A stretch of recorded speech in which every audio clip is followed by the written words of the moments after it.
Bonjour à tous, bonjour à tous. Alors, l'idée c'est d'essayer de faire une petite revue de la semaine. Comme l'indique la revue de la semaine, c'est l'idée de faire une fois par semaine de se rencontrer pour discuter à la fois des actualités nationales et de leur implication dans les Hautes-Alpes. Alors, ça va être la première, c'est le premier essai. N'hésitez pas à dire parfois si vous avez des sujets que vous avez envie de privilégier. Alors aujourd'hui, on pourrait parler d'abord de l'Italie, la catastrophe qui avance, le fascisme au pouvoir. Et en tout cas, ça nous pose plein de questions. Alors je vais approfondir ça dans une prochaine revue de la semaine pour montrer un peu les liens entre les auditions citoyennes et réellement comment ça se concrétise par rapport aux influences politiques et aux votes que les gens font à partir des questions qu'on leur a posées dans les auditions de comment ça va. Et en fait, avec un fait étonnant, c'est qu'on est majoritaire programmatiquement, et ça déjà, le programme de la NUPES et le programme de l'Union populaire l'avaient déjà montré, c'est que on était majoritaire au niveau de 40 points, et puis par contre dans l'élection, ça ne se trahit pas comme ça, et bon, tout ça, j'essaierai de vous l'expliquer la prochaine fois, pour essayer évidemment que le scénario à l'italienne n'arrive pas chez nous. Alors, une des grandes questions d'actualité pour moi, c'est le référendum pour la taxation des super-profits.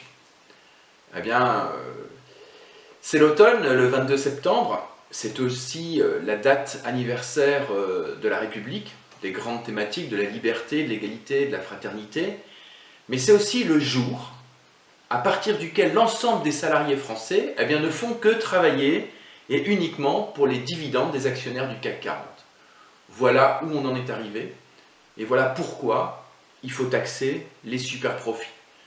Pendant la crise, ces gens-là, vous savez que 5 personnes en France gagnent autant que 27 millions. Eh bien, pendant la crise, ces gens-là ont vu doubler, tripler chaque année, leurs profits. Pendant que vous, effectivement, vous n'avez certainement pas eu la même chose. Et donc c'est pour ça qu'on vous invite à le faire dans un référendum et dans une pétition référendaire qu'on aimerait bien à la fin poser à l'Assemblée nationale pour véritablement taxer ces super profits, ce qui a commencé même à être fait dans certains pays d'Europe, mais qui n'est pas fait chez nous. Macron ne veut pas en entendre parler pour le moment, mais nous espérons essayer de le faire basculer par à la fois ce référendum, mais aussi par la marche contre la vie chère le 16 octobre.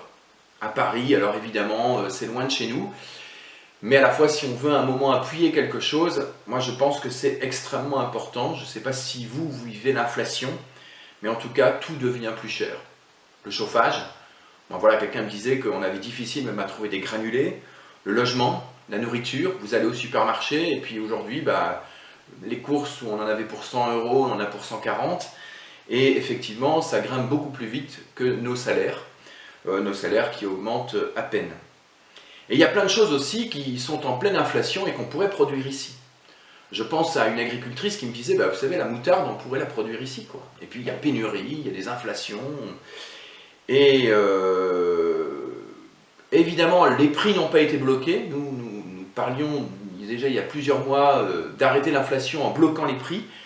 Et puis, ça n'a pas été fait, et là, il est temps qu'au moins, effectivement, aujourd'hui, la hausse des salaires n'a même pas été faite au niveau de l'inflation, et puis donc, nos revendications du SMIC à 1500, mais maintenant 1600 €, et même peut-être plus, et cette marche contre la vie chère, elle est urgente, et puis, effectivement, que tous les salaires augmentent.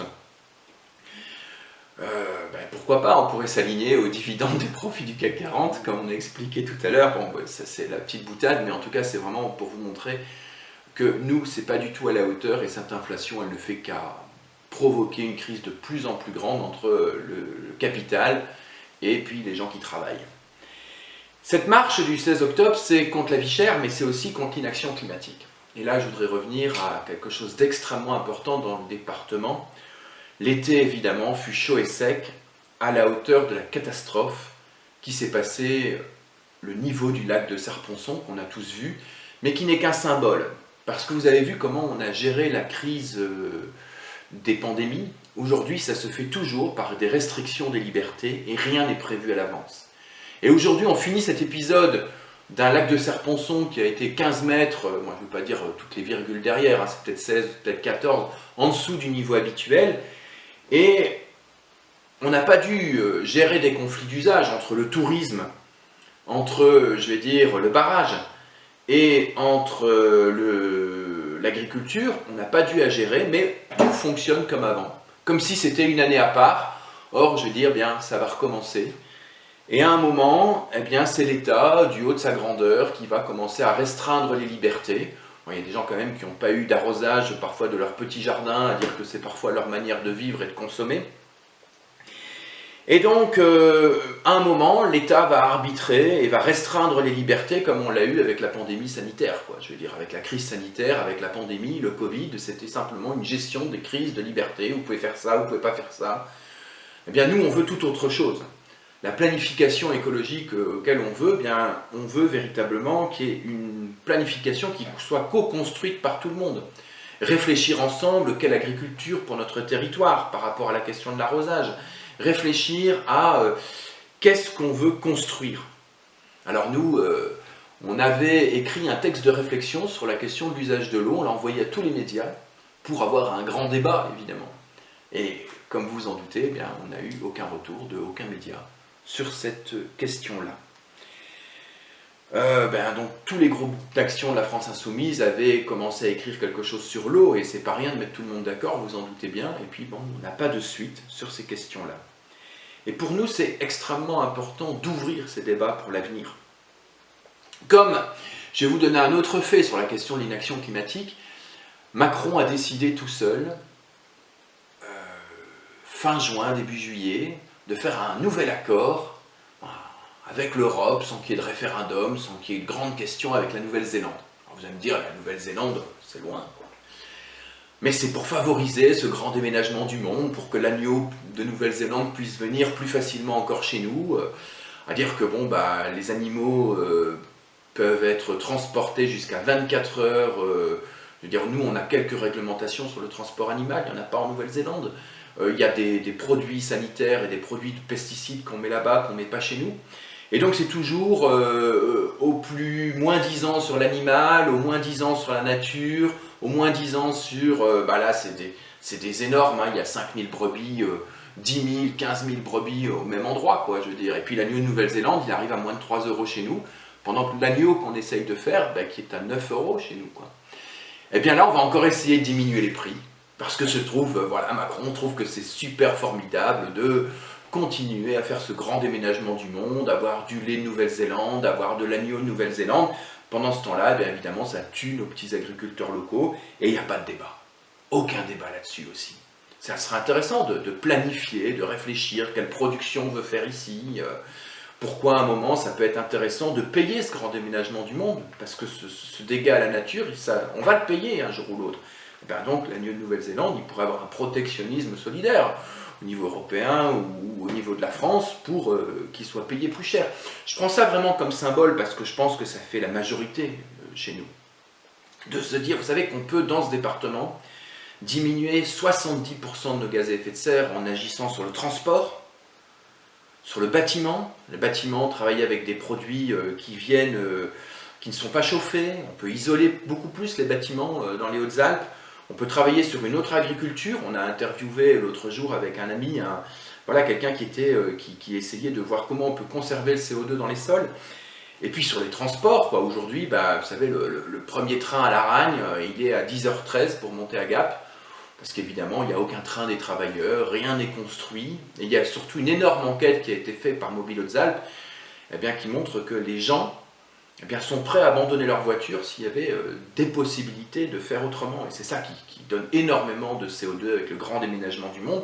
Donc on a vraiment toutes les solutions, et on les avait lors de sa campagne des législatives. Et donc l'idée, c'est que nous, on aimerait bien en discuter, co-construire avec les gens. Et il y a même, la fois passée, j'ai été à une réunion de la Fédé BTP 05, et même eux se posent... c'est un peu le MEDEF du bâtiment, ils se posent les grandes questions, que si nous, on ne se fait pas ce tournant, il va y avoir plein de choses qu'on ne pourra plus faire, quoi, voilà. Et que ça, on va vers le mur, quoi. Et donc, tout ça, voilà, j'arrive tout doucement à la fin de cette première revue de la semaine, c'est que nous, on va essayer de continuer à co-construire une réflexion dans les Hautes-Alpes. On continue évidemment les auditions citoyennes. Ce qui serait bien, c'est qu'à un moment, on puisse en faire des agoras sur des thématiques, parce que voilà, mettre tout le monde ensemble sur cette urgence qui est le réchauffement climatique, c'est extrêmement important. Il faut savoir que les Hautes-Alpes se sont construits à partir de 3 grands plans. Le plan neige, le plan barrage et le plan des parcs. C'est-à-dire un amour à la fois d'un développement économique spécifique aux Hautes-Alpes et un amour de la nature. Voilà, c'est ces 2 choses-là qui ont construit le département. Aujourd'hui, dans le contexte du réchauffement climatique, ça avait été construit de manière verticale sous De Gaulle. Et nous, ici, nous, on voudrait reprendre tout ça en main, parce qu'on va dans le mur. Les Hautes-Alpes, ça pourrait être presque un désert dans 30 ans, dans 50 ans, je veux dire. Il pourrait y avoir quasi plus de neige que sur les grands sommets. Et donc, si on veut être acteur de ce changement, il ne pourrait plus y avoir d'eau l'été, quoi, je veux dire, et de retenue d'eau. Et donc, si on veut être acteur de ce changement de manière positive, il faut se mettre, savoir quelle orientation nous on veut. D'abord, on peut agir contre le réchauffement climatique, et puis on peut aussi s'adapter au non-agissement qui se fait sur la planète. Et donc, nous, on vous propose tous ceux qui veulent venir et tous ceux qui sentent tentés par ce qu'on vient de dire, le 1er octobre, on vous invite tous à une grande assemblée de la NUPES. Ça sera au parc Givaudan, s'il fait beau, mais normalement le beau temps semble au rendez-vous, de 14h à 18h grand maximum, où on va avoir une intervention sur la question des transports dans les Hautes-Alpes, et une intervention d'autres choses, c'est encore à construire, c'est en construction.